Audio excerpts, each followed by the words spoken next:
I have noticed during these weeks of summer there is a give and take, an ebb and flow to our journey through the Gospel of Luke.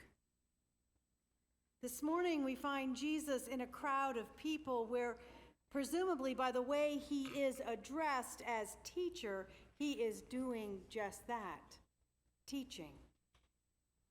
Like many encounters with Jesus, someone in the crowd asks a question, except this man's remark is not so much a question as it is a demand. I mean, normally we hear a request for healing or a clearer understanding or interpretation of the law. Not this time. The man says, "Teacher, Rabbi, tell my brother to give me half of my family's inheritance." This takes me back to the ebb and flow of the gospel readings, because this man's request is much like Martha's request of Jesus just 2 weeks ago, where Jesus goes to Martha and Mary of Bethany, and Mary is sitting at Jesus' feet. And I'm paraphrasing here a little bit, but Martha says to Jesus, "Make Mary help me." And Jesus tells Martha that Mary has chosen the better part. He doesn't grant her request. And you and I are left to spend considerable time contemplating just exactly what is the better half. In and around and between these weeks in the gospel, there have been invitations to prayer, instructions on how to pray, insistently, persistently 1 week. And then last week, the invitation to ask for our daily bread, to seek and to knock. All sounding to me like invitations to deepen our interior lives, calls to embrace a more active communication with God. And this is kind of what I meant by the rhythm of these gospel readings. It's like the tide. I hear them, and then I have a chance to let the words and the invitations wash over me. And then the next time I can be immersed in them a bit longer, a little more deeply. And so it is this week. Because instead of answering the man directly or granting his request, Jesus gives him and us a gift, a parable, a tiny little story with a huge meaning, the parable that's sometimes known as the rich fool. It's tempting to wonder what it would be the chance to be like rich and foolish. I guess it beats poor and foolish. But that's not really the point of the parable. I don't really want to confuse you. But Jesus tells the story to illustrate, to bring home the teaching on what Jesus heard and the demands of the man he heard that he called friend. And I think what he heard was plain kind of old-fashioned greed. Rightly or wrongly, the man's desire is still greed. You remember, as children, we're all taught to share. We are encouraged to share what we have. And at the same time, we live in a land and at a time of pretty amazing abundance. So if we don't have something, we figure out how we're going to get it. And that makes greed hard for us to get around. Many of you here share your time, your gifts, your treasures generously. So this parable needs to take us, I guess, beyond the sharing we learned in preschool.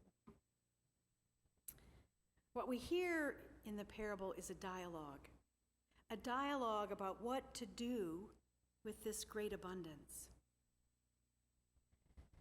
However, it is a conversation the rich man has with and about himself.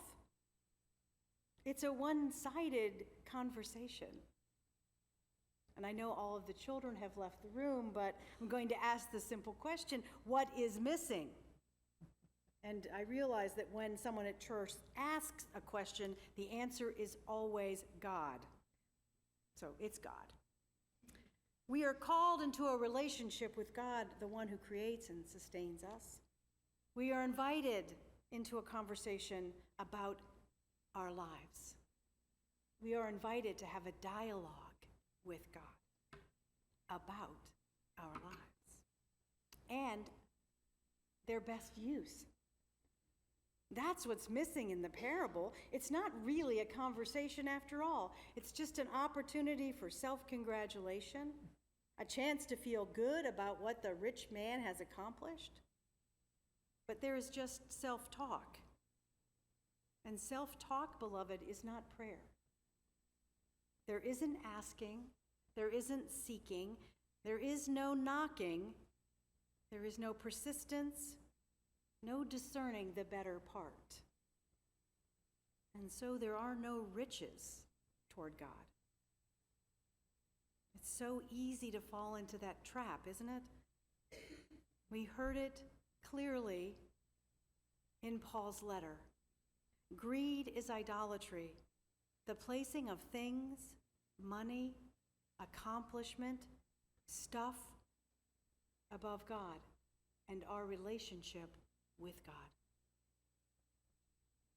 I wonder if I could indulge a little bit to tell you a story about another man, a man rich in God, a man who struggled like the rest of us to keep that conversation going, but one I'm sure would have had no difficulty answering the question in this morning's gospel, these things, whose are they?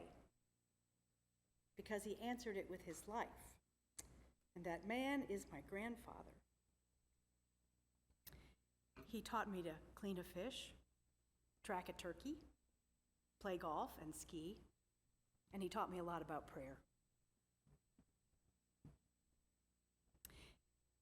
He was the first man I ever heard pray outside of church. And I don't just mean the blessing at meals on Thanksgiving or on the golf course when he needed to make a putt. I mean prayer. He was the first man I knew who talked about his interior life. He never called it that, but that's what it was. He led prayer groups, he went to prison and shared his faith with men there.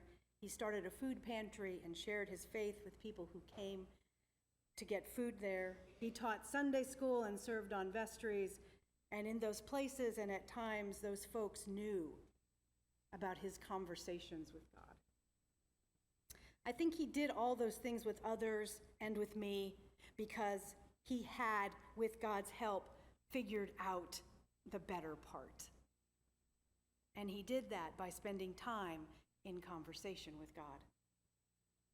Those are the things he stored up in his 96 years, those life experiences with God and others that point toward and honor God. He was rich towards God, rich indeed. I thought of my grandfather this week because when I'm worried and anxious, I, probably like many of you, can get nostalgic for those good old days. And while remembering my grandfather this week was a beautiful thing, I know it is better to be in this moment, to be in conversation with God about this day, not get stuck in my past, as glorious as I think it was. We, you and I, together are talking about the future of this place. These conversations are important and necessary, yet just as in our own lives, we must consider whose we are, because if we only have one-way conversations with ourselves, we run the risk of falling into greed, into idolatry. So at the center of our lives and at the center of our parish life must be discernment, the ongoing sifting of what to keep, what to let go, and what to increase. Always attempting to answer the question, how are we to be a community rich towards God? And beloved, we do this through and in conversation. Our ongoing, ever-present dialogue with God and with each other. It's why we come here. I mean, we all need reminding about making the thing the thing. That's why we read the gospel. That's why we come to the altar. We come and learn from each other and to support others on our way.